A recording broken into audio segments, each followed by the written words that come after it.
আসসালামু আলাইকুম। এই ভিডিওতে একটা টপিক নিয়ে আলোচনা করব, সেটা হচ্ছে হ্যাভ টু এবং হ্যাজ টু। যারা কিছুই পারেন না তারা একেবারে ফার্স্ট টু লাস্ট দেখবেন, আশা করি উপকৃত হবেন। বাড়তি কথা বলবো না। সো এখানে আমি লিখে রেখেছি, দেখবেন যে হ্যাভ টু এবং হ্যাজ টু। জেনারেলি একটা টপিক আমি যখন শুরু করি, এটার মধ্যে যত প্রবলেম আছে সেগুলো আমি আগেই কভার করে নেই।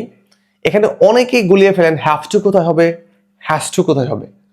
এটা সাধারণত আমি যাদেরকে কোর্স করাই বা অফলাইনে ক্লাস নেই, সেখানে কিন্তু আমি আগেই বুঝিয়ে দেই।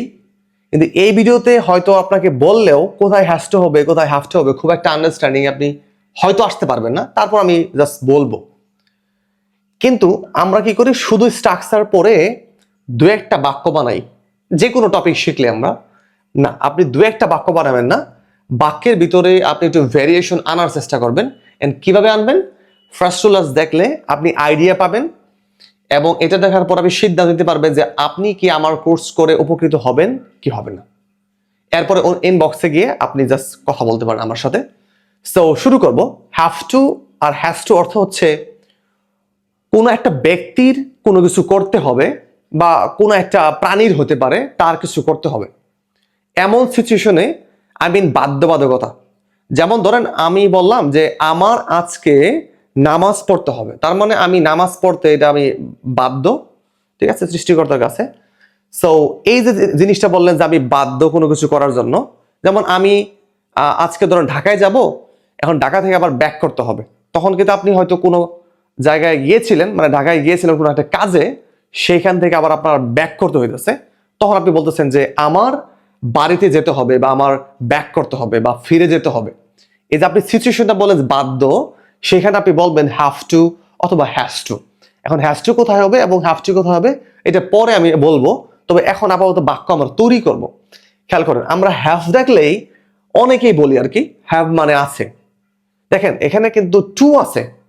সো টু যদি থাকে হ্যাভ টু মানে হ্যাভের সাথে, হ্যাভের ঠিক পরেই, তাহলে বুঝবেন অর্থ বোঝাবে যেতে হবে, খেতে হবে। আমি লিখে রেখেছি দেখেন, তে হবে। তবে এটার আরেকটা অর্থ আছে, তে হয়, সেটা আমি বলবো পরে গিয়ে। এখন আপাতত মনে রাখবো আমরা হ্যাভ টু হ্যাজ টু অর্থ তে হবে, মানে কারোর কিছু করতে হবে, হ্যাঁ, এরকম বুঝাবে। ফর এক্সাম্পল একটা বাক্য লিখেছি দেখেন, যে আমার তাকে যে কোনো ভাবেই হোক রাজি করাতে হবে। তাহলে এখানে মেইন সাবজেক্টটা কি, যে আমার অথবা আমাকে ওই ব্যক্তিকে রাজি করাতে হবে, তাকে রাজি করাতে হবে, ঠিক আছে। এখন এটার জন্য সাবজেক্ট আমরা জানি কি, আই হবে, এটা আমরা সবাই পারি। এরপর এখান থেকে হ্যাভ টু নেবেন না হ্যাজ টু নেবেন, খেয়াল করবেন। এটা যদি আমি ক্লাসে আগেই পড়িয়ে নেই, যাদেরকে আমি ক্লাস করাই, এই থার্ড পারসন সিঙ্গুলার হইলে শুধুমাত্র হ্যাজ টু হয়। তাছাড়া ফার্স্ট পারসন এবং সেকেন্ড পারসন এবং থার্ড পারসন প্লুরাল যখন হয়, এই তিনটা হইলে তখন হ্যাভ টু নিতে হয়। আমি এত বিস্তারিত বলতেছি না, এখানে খুব একটা কাজ হবে না আমার মনে হয় এখানে বললে। জাস্ট মনে রাখেন আয়ের সাথে হ্যাভ টু হবে, মানে I have two, we have two, কারণ ফার্স্ট পারসন আই এবং উই হয়। সো আমরা হ্যাভ টু নিয়ে আসবো। এখন দেখেন আই হ্যাভ টু, তাহলে আই হ্যাভ টু।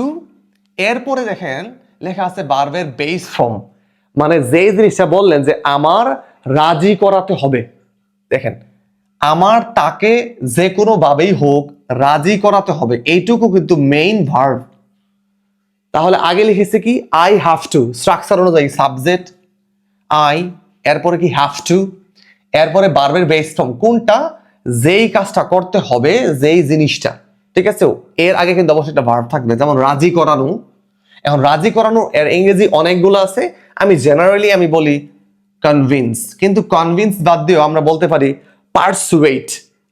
আমি কিন্তু ক্লাসে যখন পড়াই আমার শিটগুলোতে কিন্তু কনভিন্স লেখা বাদ দিয়ে আমি লিখেছি কিন্তু পারসুয়েট লিখেছি, কারণ আপনি কনভিন্স শব্দটা জানেন, এই জন্য আমি লিখি নাই। কারণ আপনি আমার কাছ থেকে কি শিখবেন, অবশ্যই নতুন একটা বিষয় শিখবেন, যেটা আপনি কাজে লাগাতে পারবেন, বা নেটিভদের কাছ থেকে যখন শুনবেন আপনার ভালো লাগবে এবং আপনি জানতে পারলেন। আপাতত লিখে নেই আই হ্যাভ টু কনভিন্স। দেখেন আমার রাজি করাতে হবে, এইটুকু হইল কিন্তু। এখন এখন তাকে বলছি, তাকে বলতে কিন্তু দেখেন এই যে তাকে জানো কই, এই যে তাকে, আমার রাজি করাতে হবে তাকে। তাকে বলতে যদি মেয়ে হয় তাহলে আমি বলবো হার, অবজেক্টিভ ফর্ম। কিন্তু এখানেও কিন্তু বুঝার বিষয়, কেন হার লিখলাম এত কিছু একটা ভিডিওতে বলা যাবে না। তাহলে আই হ্যাভ টু কনভিন্স হার, আর যদি মেয়ে না হয় ছেলে হয় তাহলে বলবো আই হ্যাভ টু কনভিন্স হিম। এটা মেয়েদের ছেলেদের ক্ষেত্রে।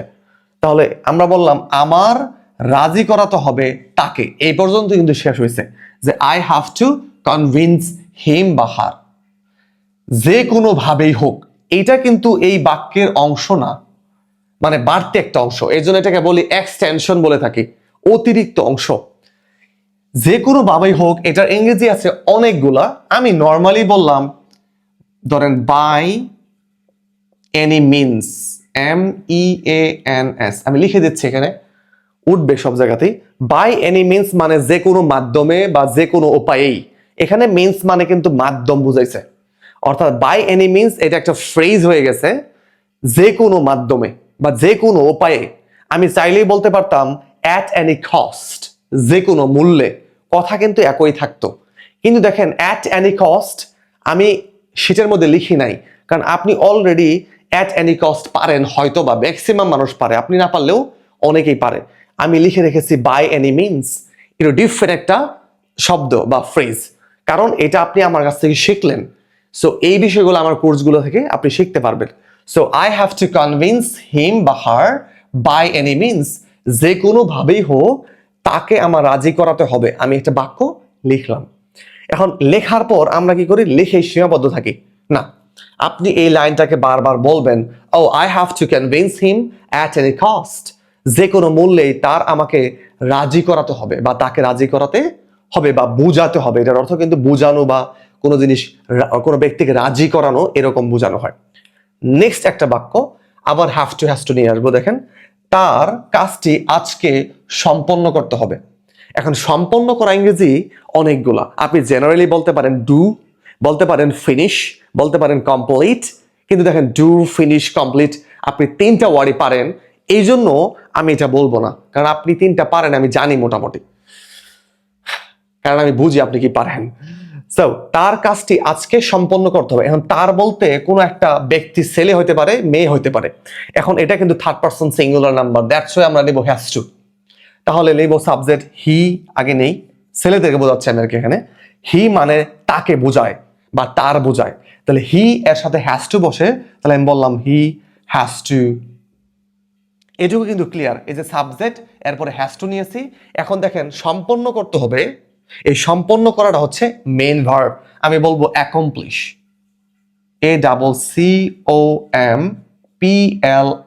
ACCOMPLISH।